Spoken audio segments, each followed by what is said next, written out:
fascinating life story of penicillin, the magic bullet.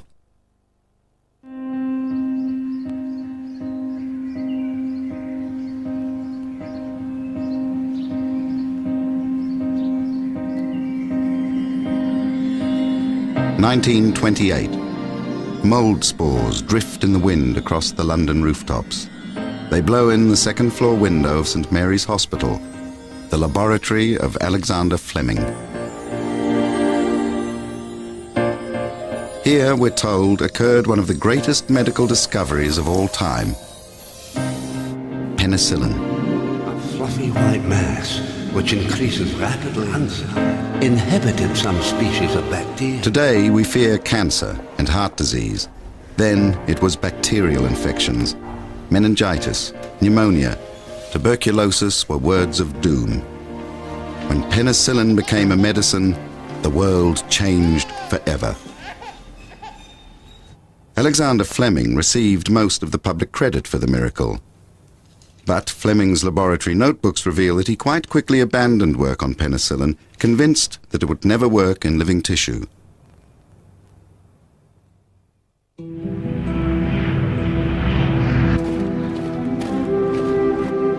Then, 12 years later, as the Second World War began, 3 scientists at Oxford mastered penicillin's fragile structure and produced the greatest medicine in the history of mankind.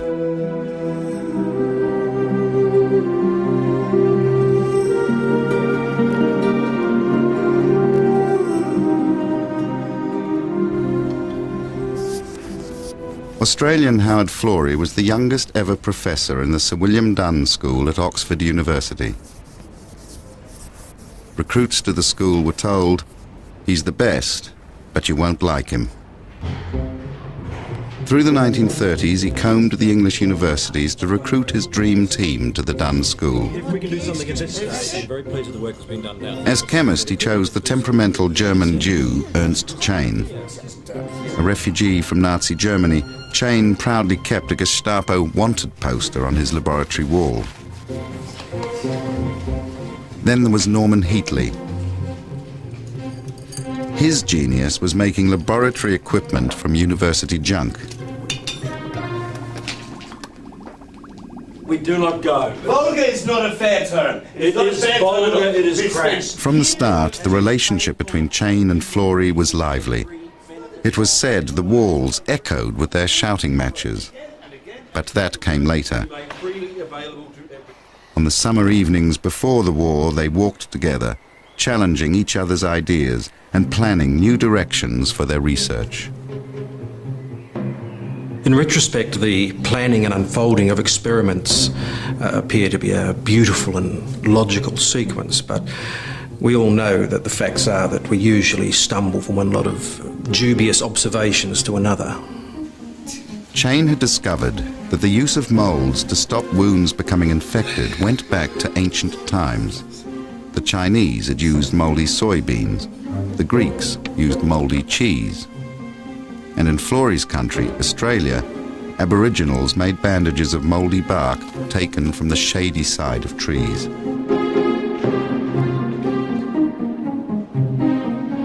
Chain read every research paper he could find and came across a paper published in 1929 by Alexander Fleming, which described how a mould called Penicillium notatum destroyed bacteria in laboratory tests. The subject took my interest, and I could see at least 5 years of good scientific work on these antibacterial substances. But no one had taken the next big step. It was bacteria growing inside the body that were the big killers. Could moulds be used to stop them? Chain discussed his ideas with Florey. Chain proposed, and I agreed to go along with this proposal to investigate the mould in detail. Chain found a sample of Penicillium notatum at the Dunn School. To move beyond the previous work, Chain needed to extract the active ingredient from the mould so they could inject it. I could see from Fleming's papers that he could see the potential of the mold, but he had been unable to take the work further. The active substance was extremely unstable and difficult to isolate.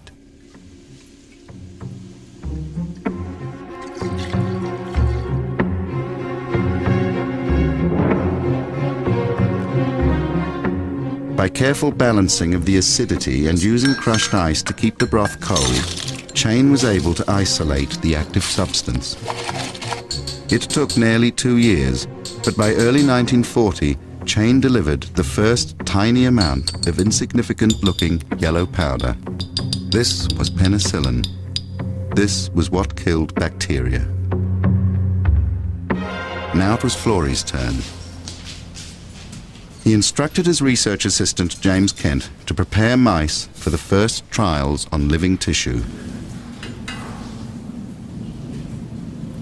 Norman Heatley recorded the event. On May the 25th, 1940, we did an extremely crucial experiment to see if penicillin would prevent the certain death of mice experimentally infected with streptococcus, a disease germ.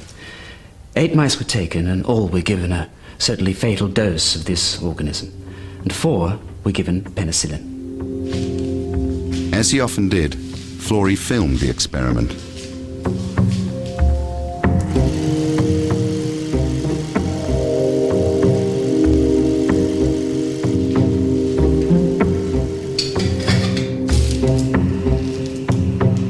If they survived, those mice would become the small stars of one of the greatest moments in science.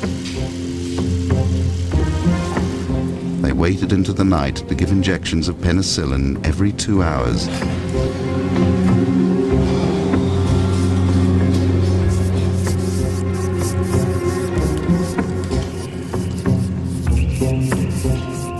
Florey gave the final injection at 10 p.m.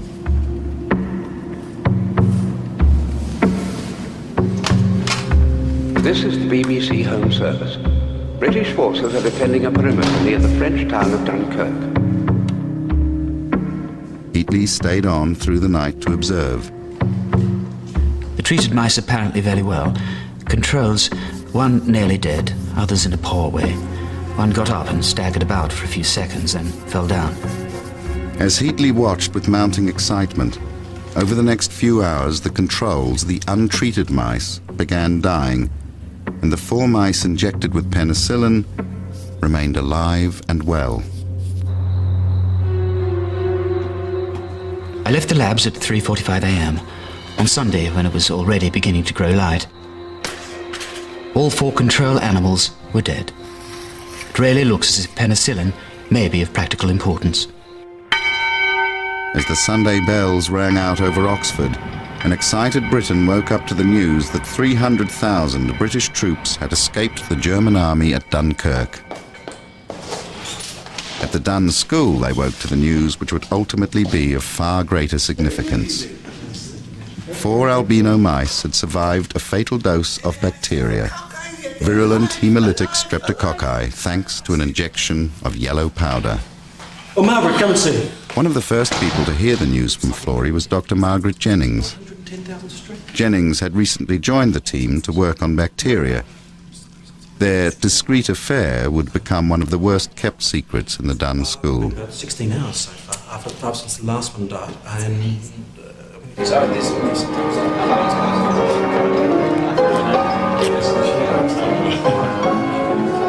They had seen a magic door of healing open a few inches, but they still didn't have anything like enough penicillin to conduct experiments on humans.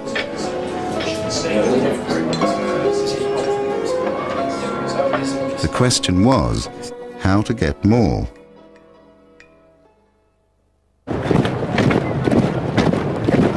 Hitler now occupied Belgium, France and the Netherlands. Britain waited.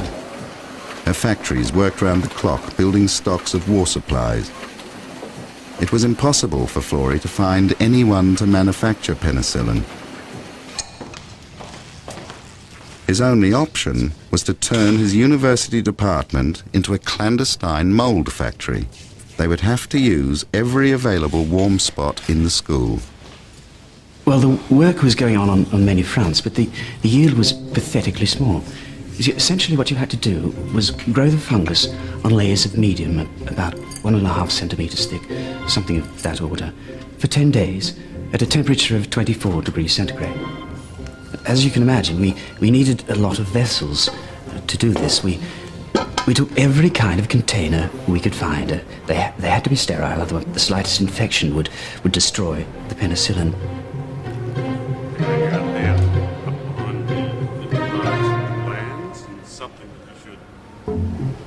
It was a risky move for Florey, something just not done in a teaching institution. At this early stage, every step involved difficulties. The mould needed warmth to grow, but the penicillin-rich broth had to be concentrated under cold conditions. For Heatley, that meant long hours in the Dunn School cold room.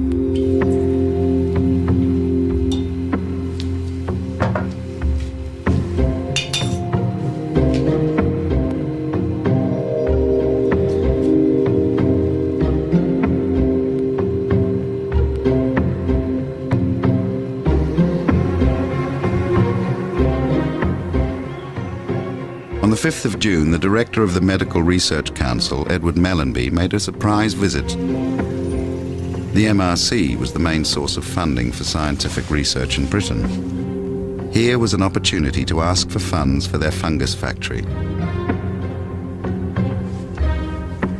But Florey was cautious. He decided they would keep Mellanby in the dark about how far they had progressed with penicillin until they had more substantial results.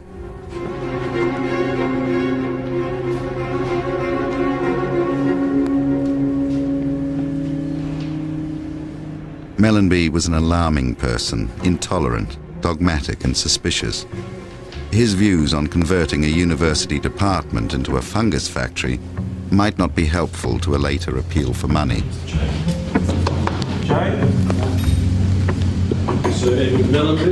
Florey was often accused of getting more than his fair share of MRC funds. There was always the fact that one could get away with being audacious. You could do outrageous things and be tolerated and made allowances for because you're one of those rough colonials. The peculiar smells of fermenting mould broth wafted through the Dunn School. But in the end, Mellanby saw nothing to suggest any unusual activity for a university. Florey later asked Mellanby for £600 for research into an unspecified but promising new substance. Dear Mellanby, you told me the other day that you had to take your shirt off to meet requests from this department. It seems to me that I have acquired a reputation of being some sort of academic highway robber, what we call back home a bushranger. This time Mellanby gave him only £25. There's a war on, he was told.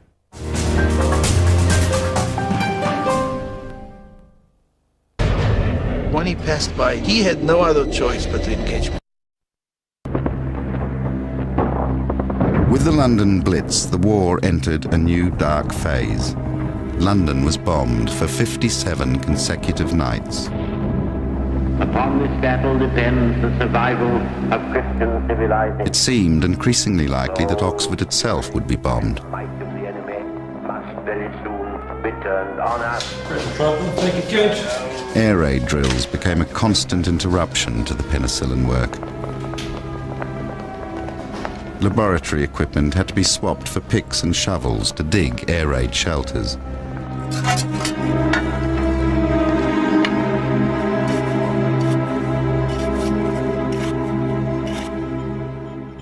The highly flammable chemicals used in the extraction of penicillin had to be removed from the lab and buried away from the building.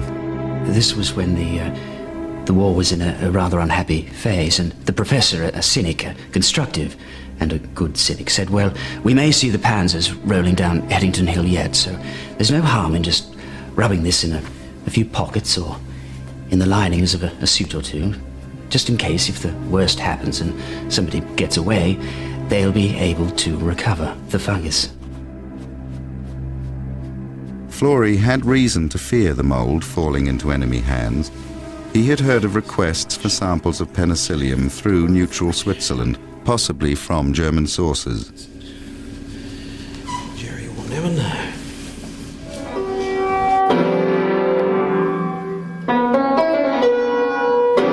Ernst Chain still had family living under the Nazi regime. He had left Germany in 1933, believing his mother and sister were in no danger and that the regime would only last 6 months.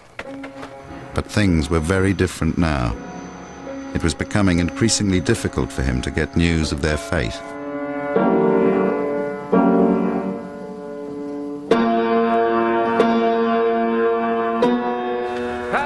Right, left, right.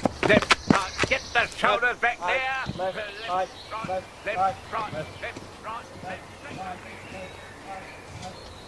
Howard Florey and his wife Ethel faced an agonizing decision about their children's safety.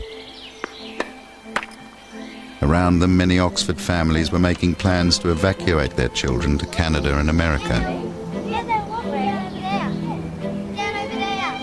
Howard and Ethel had been sweethearts since their early 20s in Australia. They met as medical students at Adelaide University. Ethel was a year behind him and the only woman in her year. But when she joined him in Britain, the marriage began to have difficulties. Ethel was going deaf, and Howard apparently found that his jokes didn't improve on the second telling. But they were devoted to their 2 children, and divorce was not considered an option. They battled on, communicating by notes left on the kitchen table. My dear girl, I make a few suggestions. One, perhaps other ways will occur to you of being patient with my peculiarity. If we are to make a real effort at reconciliation, I think it is quite clear that we must live together. We will be successful. Now that we know some, at least, of the reasons for one another's discontents, it may be easier for us to be forgiving.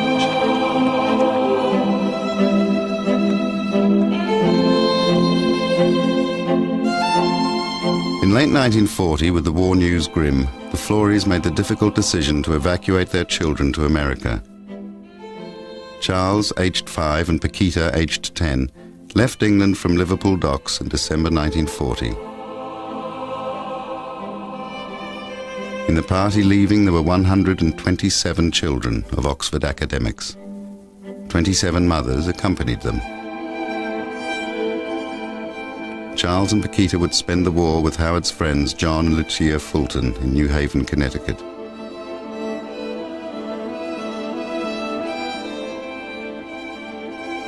Ethel was devastated at the separation, but there was some compensation. It allowed her to resume her medical career. The war brought a mounting sense of urgency to the penicillin work.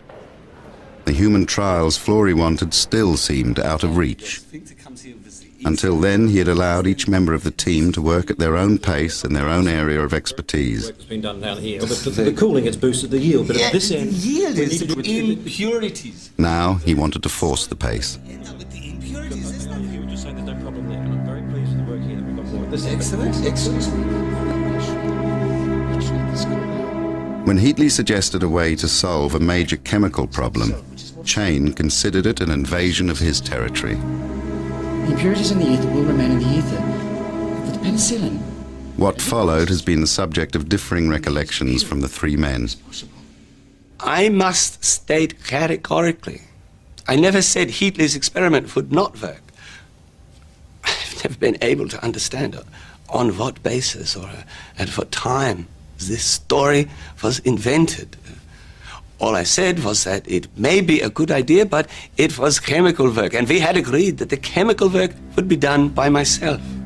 You need to set up an experiment. Florey backed Heatley. I have it all in my laboratory. Well, Chain realized the argument was lost.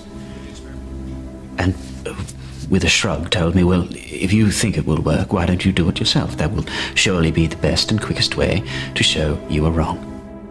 Well, it seemed to me it didn't matter whose idea it was. If it worked out, our output would double, and in many cases, everything would be published under all our names. The pressure was now on Heatley to make his idea work. Wartime shortages meant that the equipment he needed was not available, They had neither the money nor priority. He would have to prove his idea with what he could scrounge. His idea had two parts. The first was to back-extract the penicillin concentrate into water. The second was to create a machine which would automate the process. If the machine worked, it would increase production 20-fold. Florey had recruited Heatley because of his great technical skills. But no one had ever thought he would have to design and build a revolutionary chemical extraction plant with the equipment store closed for war.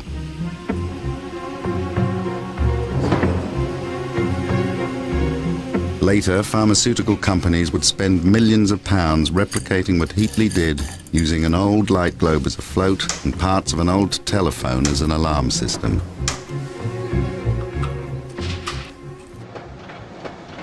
On the 24th of August 1940, the influential British medical journal, The Lancet, published the Oxford team's paper on the first mouse experiment. It announced their belief in the power of penicillin and it staked their claim to the credit for its discovery. Today, it is regarded as one of the most important articles ever to appear in The Lancet.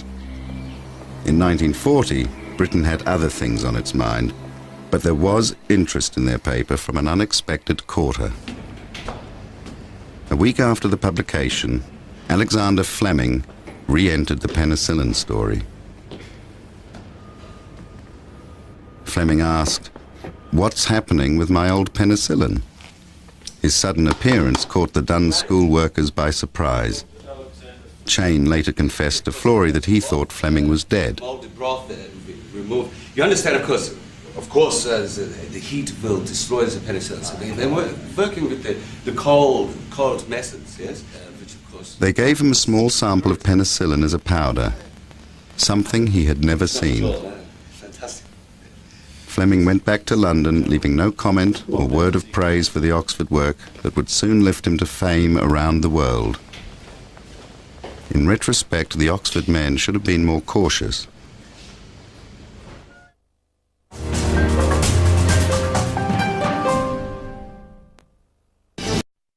The Italians are on the run. Oh, that's right. Good morning. Oh, good morning. Good morning. At the end of January 1941, Florey was ready to begin human trials. The first possibility was a volunteer from within the Dunn School staff. The objection to this path was the risk of subjecting an otherwise perfectly healthy young man or woman to a potentially fatal dose of an untried substance. A dose 3,000 times as large as the mice received might have unforeseen side effects.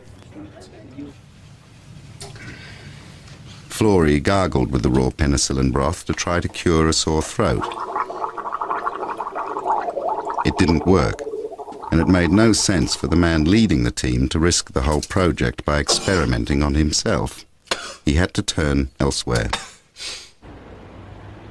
The nearby Radcliffe Infirmary and County Hospital, like all hospitals at this time, had wards full of patients with bacterial infections. The man given the job of finding the first patient was Dr. Charles Fletcher, a Radcliffe intern.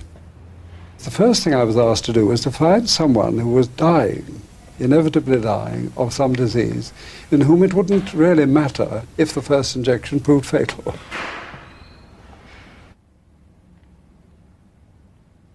Fletcher chose 43-year-old County Police Constable number 231, Albert Alexander. Constable Alexander had been injured during a German bombing raid on Birmingham. Bacterial infection was running riot through his body. A series of blood transfusions had failed. His life expectancy was 48 hours. The amount of penicillin needed for a cure was completely unknown. There was a real risk they would run out, but they had a solution to that problem. They knew penicillin could be extracted from urine after it passed through the body. So they set up a bicycle relay to take Alexander's urine back to the Dunn School. Someone christened it the Pea Patrol. With just a few ounces of the powder, they began the treatment.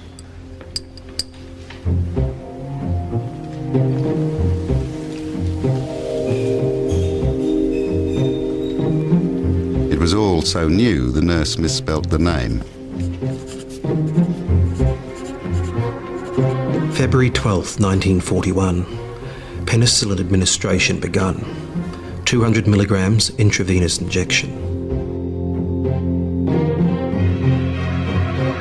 Alexander's temperature dropped from 103 degrees to normal in 12 hours. The bacterial infection was halted. But how much penicillin would they need to kill off the infection completely? February 13th. Much less discharge from the scalp and orbits. Right eye vision clear.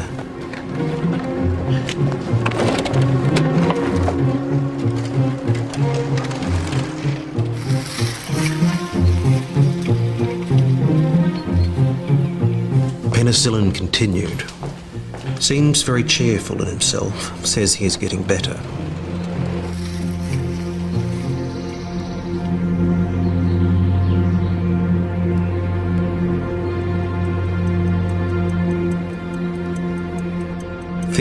February, patient very much better.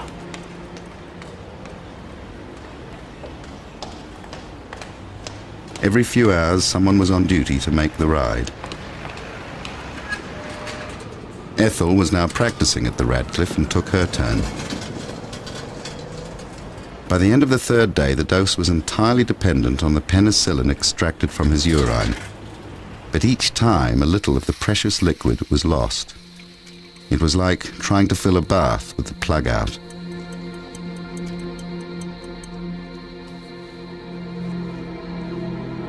Florey's notes record a grim last entry. March 15th, becoming steadily weaker. Died this morning.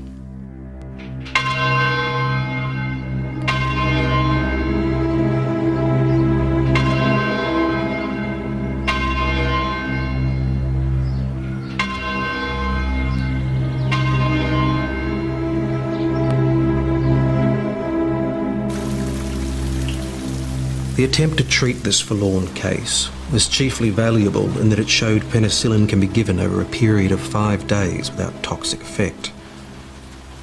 We will not go into any other case unless we are sure that we have enough penicillin. Until we are sure, we shall treat only children. A child would need less penicillin, and by the time Heatley's machine had produced enough for another trial, a child was available. 14-year-old Johnny Cox was admitted to the Radcliffe with a blood clot behind his left eye brought on by a staphylococcus infection in his eye socket. Johnny Cox was dying, but they believed they had enough penicillin for his small body.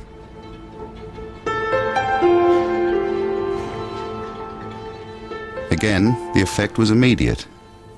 There was talk in the hospital of an amazing success, even a miracle.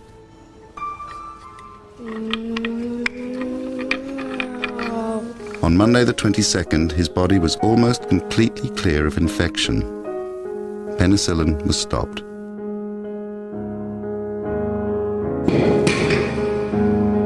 In the early hours of the morning, Johnny Cox suddenly vomited and went into convulsions.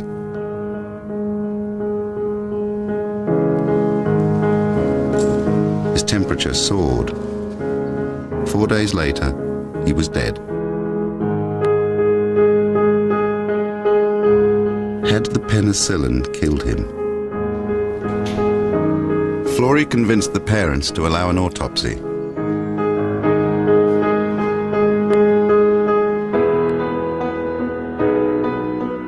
It confirmed that the penicillin had conquered the bacteria in every corner of his small body, but it could not repair the damage already done to a vital artery. With his new surge of life, the artery had burst. Penicillin was in the clear. They treated 5 other patients at the Radcliffe, but the deaths of Alexander and Johnny Cox prevented the clinical trials being the unqualified triumph Florey wanted. The fungus factory and Heatley's machine had reached their limit. They couldn't make enough. The manufacture of penicillin had to be taken over by bigger players. Florey sought the advice of Sir Edward Mellanby, Together they agreed that Florey and Heatley would make the dangerous flight to America. Chain, who believed he should have gone to America in Heatley's place, remained in Oxford in charge of the lab. For Chain, it was yet another unforgivable betrayal.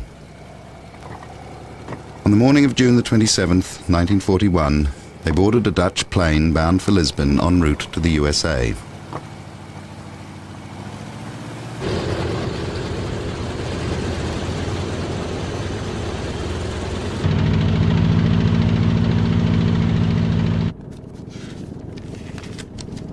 Florey carried with him samples of the mould. He also had a proof of their new Lancet article on the clinical trials on humans.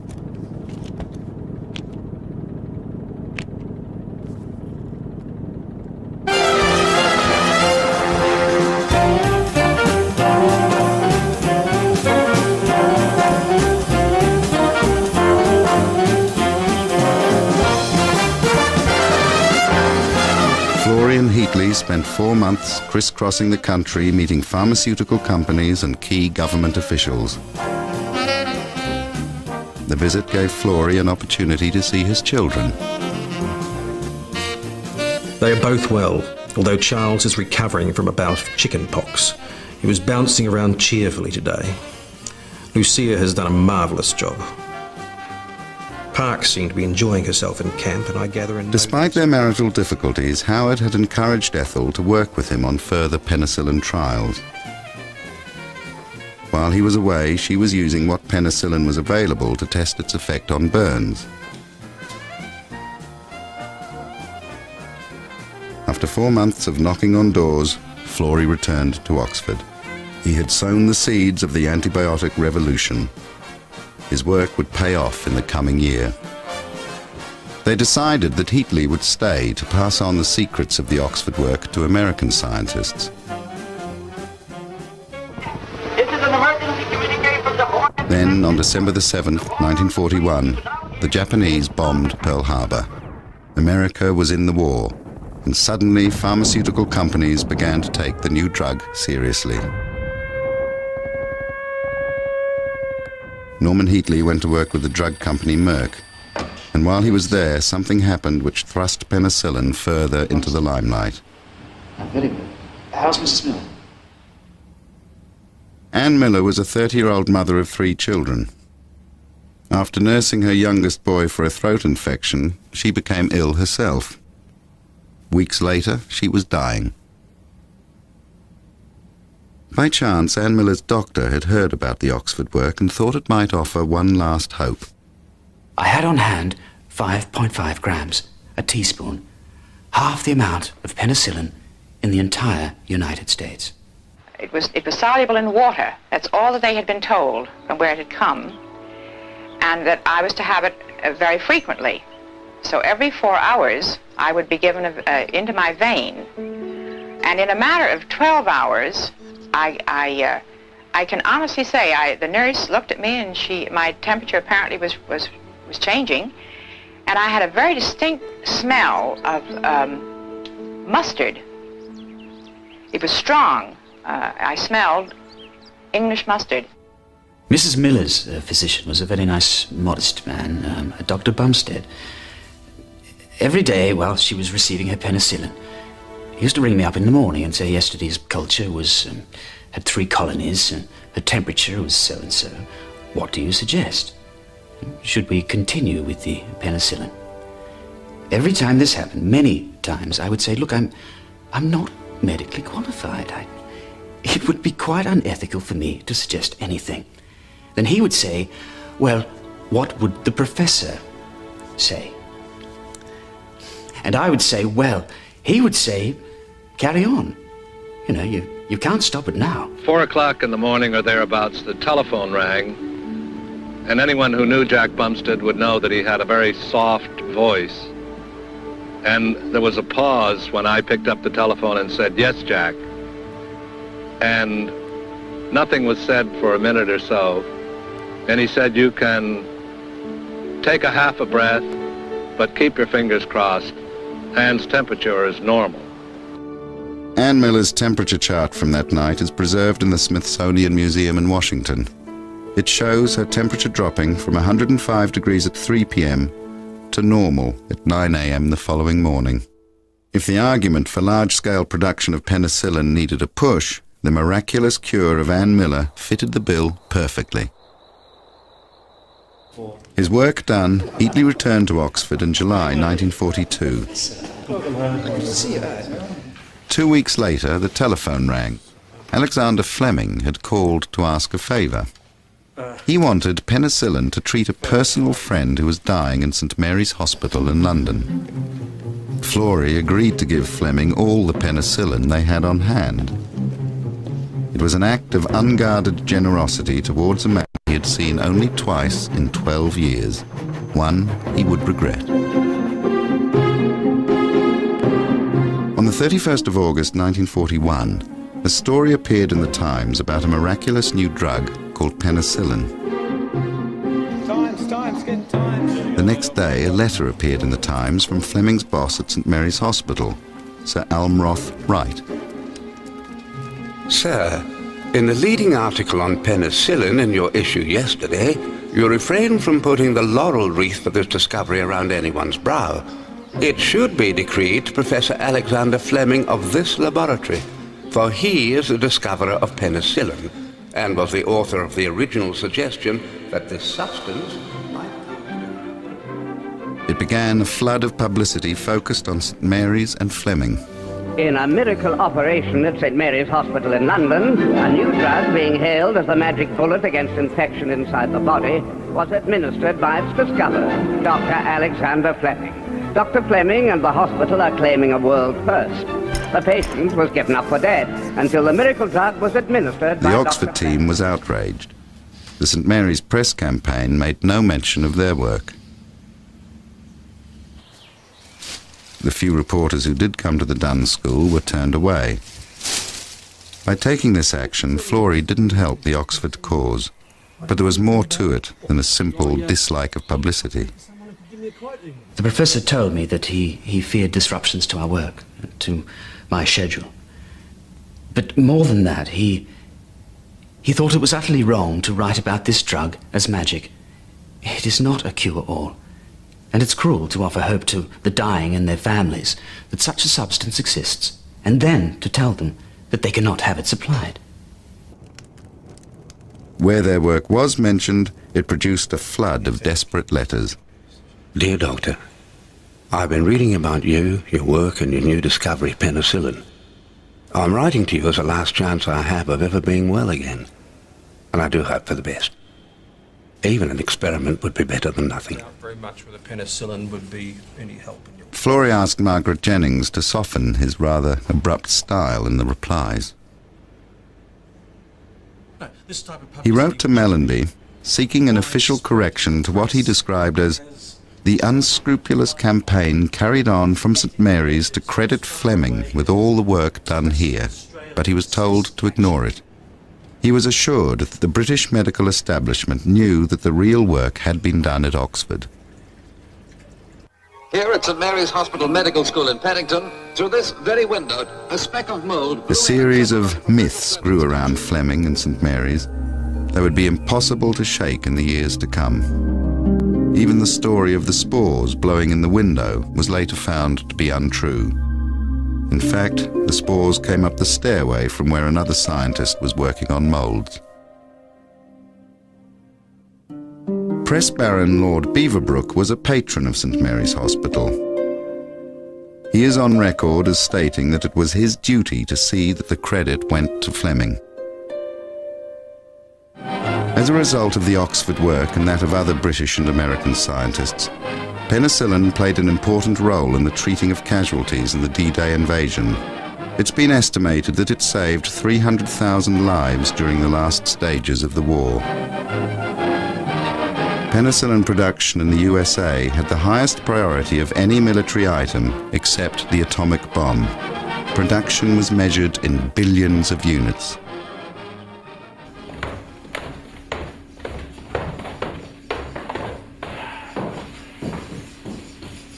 It was time for the Dunn School to return to being a research laboratory and a teaching institution.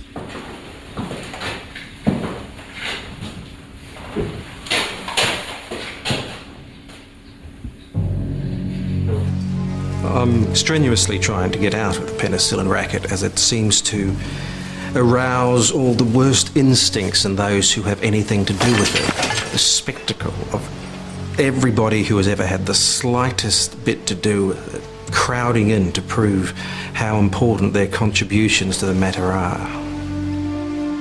One of the busybodies claiming credit was Adolf Hitler. Despite the Oxford team's early fears, the Germans never had penicillin. But that was no obstacle to Hitler. He awarded the Iron Cross, first class, to his personal physician for its discovery. In early 1944, there was talk of a Nobel Prize for penicillin. A campaign began in the Beaverbrook Press for Alexander Fleming to be given the prize for medicine. Florey's friends in America, led by John Fulton, campaigned for the Oxford work to be recognized as well. As the Nobel Committee deliberated, Fleming toured America. He was taken to meet Ann Miller. Fleming proudly told reporters, "She is my most important patient."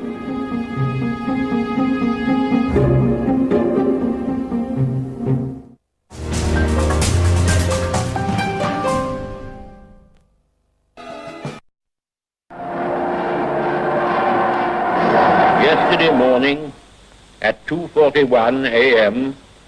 at General Eisenhower's headquarters, the designated head of the German state signed the act of unconditional surrender of all German.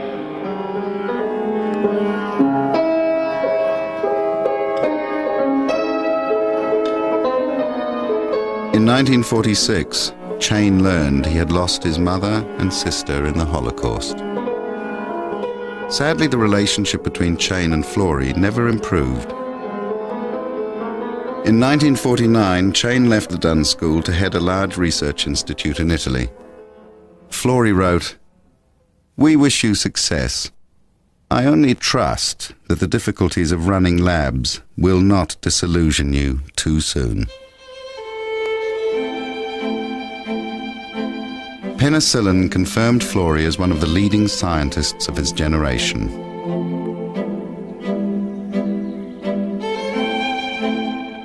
The Queen made him Baron Florey of Marston and Adelaide. And in the ultimate British recognition for a scientist, he became President of the Royal Society.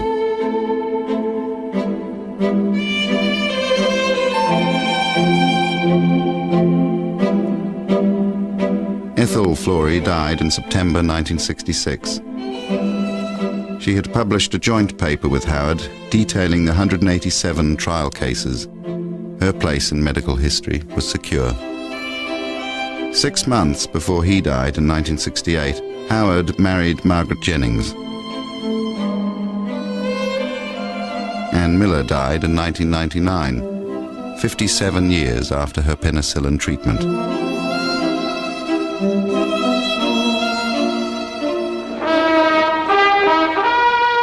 And the Nobel Prize?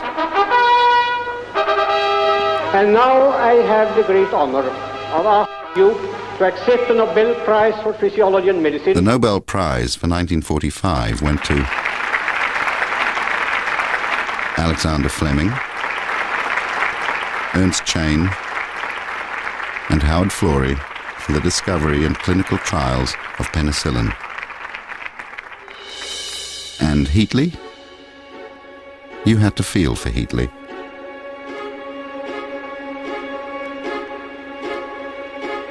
Over the years, he traveled to science conferences in his dormobile, often inviting other eminent scientists to join him for a cup of tea. The feeling grew that an injustice had been done. Then, in 1990, Norman Heatley became the first person ever awarded an honorary doctorate of medicine in the 800-year history of Oxford University. Alexander Fleming died in 1955, and when the Americans landed on the moon in 1969, They named a crater after him.